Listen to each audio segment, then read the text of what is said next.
Country delight బఫేలో milk start చేసాము. First పిల్లలకి ఇచ్చినప్పుడు కానీ, మేము పెరుగు తిన్నప్పుడు కానీ, మేము చిన్నప్పుడు తిన్న ఓల్డెన్ డేస్ గుర్తొచ్చాయి మాకు.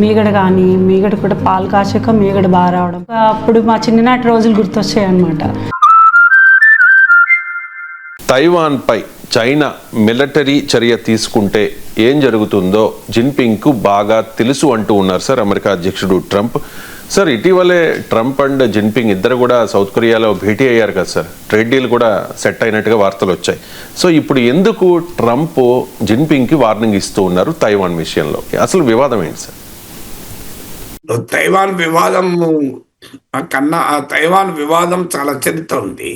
అది ఇప్పటికీ కూడా చైనా తమ దేశంలో భాగము తైవాన్ అని చైనా చెప్తుంది. ఎందుకంటే చైనాలో మావో జెడాంగ్ నాయకత్వంలో కమ్యూనిస్టుల అధికారంలోకి వచ్చినప్పుడు 1949లో అప్పటి వరకు చైనాను పాలిస్తున్న పాలకులు తైవాన్కు పారిపోయారు కొన్ని వేల మంది వాళ్ళ అనుచరులతో.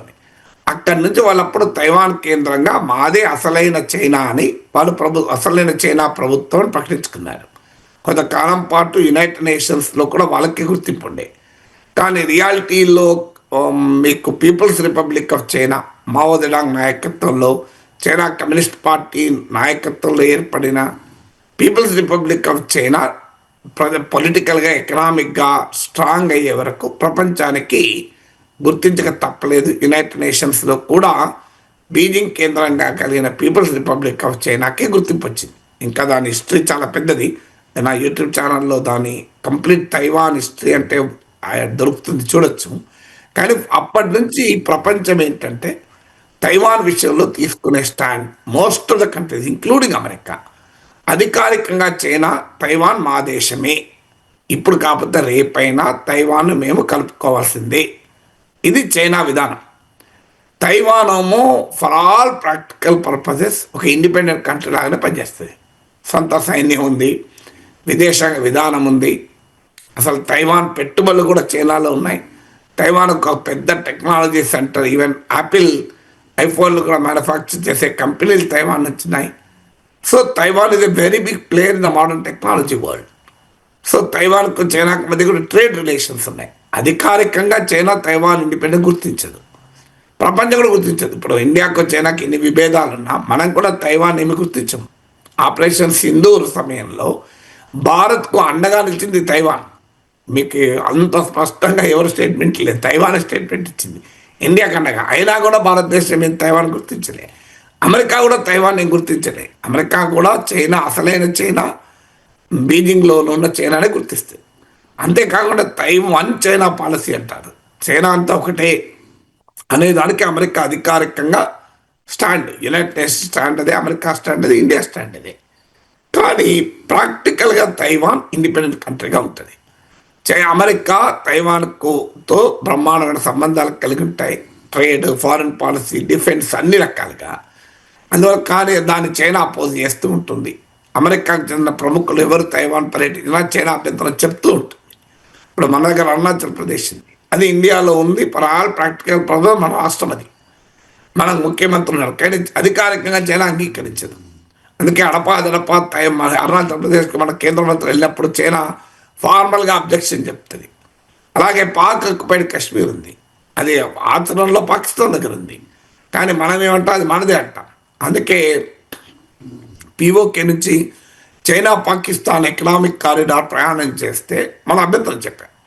సో అలా తైవాన్ విషయంలో ఏంటంటే చైనా ఇప్పటి వరకు తైవాన్ విషయంలో ఎవరైనా తైవాన్ ఇండిపెండెన్స్ గుర్తిస్తే చైనా ఒప్పుకోదు. ఎవరు కూడా తైవాన్ విషయంలో ఇండిపెండెంట్ స్టాండ్ తీసుకుంటే చైనా అంగీకరించదు. అయితే చైనా బలవంతంగా మిలిటరీని ప్రయోగించి తైవాన్ ఏమైనా కైవర్షన్ చేసుకుంటుందా అనేది అనుమానం.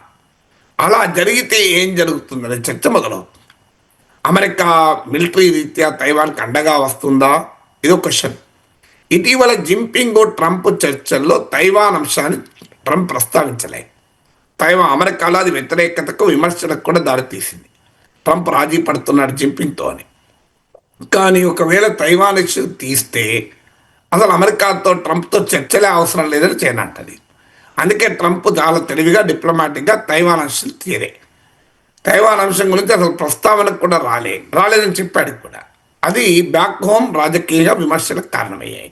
ఆ విమర్శలు తప్పించుకోవటానికి ఇప్పుడు తైవాన్ విషయంలో చైనా కనుక మిలిటరీ చర్యకు పూనుకుంటే ఏం జరుగుతుందో ఆ దేశానికి తెలుసు. ట్రంప్ ఉన్నంత కాలం జింపింగ్ ధైర్యం చేయడు అని తన సెల్ఫ్ డబ్బా కొట్టుకోవడంలో ట్రంప్ దాన్ని కూడా కలిపేసుకున్నాడు. రియాలిటీ ఏంటంటే ఇప్పుడే కొన్ని దశాబ్దాలుగా అధికారికంగా తైవాన్ చైనాలో భాగమని అమెరికా కూడా అంగీకరించిన, ప్రాక్టికల్గా తైవాన్ ఇండిపెండెంట్ ఫారిన్ పాలసీకి అమెరికా అండగా ఉంది. చైనా కూడా తమ దేశంలో భాగం తైవాన్ అని చెప్పినా మిలిటరీ బై ఫోర్స్ కలుపుకోవడానికి ఇప్పటివరకు ప్రయత్నించలే. సో చైనా కూడా స్టేటస్ కో డిస్టర్బ్ కావద్దన్నది చైనా వైఖరి. సో అందువల్ల అది అలాగే ఒక అపరిష్కృత అంశంగా మిగిలిపోయింది. అయితే ట్రంప్కి అది ఫెయిల్యూర్, ఫారిన్ పాలసీకి ఫెయిల్యూర్గా విమర్శలు వచ్చిన నేపథ్యంలో తాను తైవాన్ పట్ల చాలా గట్టిగా ఉన్నానని చెప్పడానికి ఈ వ్యాఖ్య చేశాడు. కానీ I don't think Trump will do anything. అసలు ఫస్ట్ చైనానే బల ప్రయోగం ద్వారా తైవాన్ కైవసం చేసుకుంటుంది అని నేను అనుకోను. అడపాదడపా బెదిరిస్తూ ఉంటుంది. ఎందుకంటే అమెరికాను చెక్మేట్ చేయడానికి తైవాన్ చుట్టూ పడవలు పంపుతుంది. తైవాన్ గగనతలం పైన చైనా యుద్ధ విమానాలు తిరుగుతూ ఉంటాయి. తైవాన్ వాటర్స్లోకి చైనీస్ షిప్స్ వస్తుంటాయి. టెన్షన్ బిల్డప్ అవుతూ ఉంటాయి. కానీ చైనా ఆల్సో నోస్ ఇప్పుడు అంత సులభంగా తైవాన్ను చైనాలో కలుపుకోవడం అంత సులభం కాదు. అదే సమయంలో తైవాన్ పైన తన పొలిటికల్ స్టేక్ను చైనా వదులుకోదలుచుకోలేదు. ఏదైనా అపార్చున్ మూమెంట్ వచ్చినప్పుడు చూద్దామని వదిలేసింది. ఇప్పుడు మనం పీఓకే విషయంలో, పాక్ ఆక్యుపైడ్ కాశ్మీర్ విషయంలో భారతదేశం మేము యుద్ధం చేసి ఆక్రమించుకోవడానికి, స్వాధీనం చేసుకోవడానికి ప్రయత్నిస్తున్నామా? అదే సమయంలో పీఓకే పైన మన క్లెయిమ్ వదులుకున్నామా? సో పీఓకే పైన మన క్లెయిమ్ వదులుకోలే, ప్రాక్టికల్గా మన దేశంలో కలుపుకోవడానికి ప్రయత్నము చేయడం లేదు. అది అలాగే ఉండిపోయింది. ఇది కూడా అలాగే ఉంటుంది చైనా. కానీ ట్రంప్కి ఏంటి సమస్య ఏంటంటే నువ్వు జింపింగ్తో ఎందుకు గట్టిగా మాట్లాడలేదు అంటారు కనుక ఈ వివరణ ఇస్తున్నాడు ట్రంప్.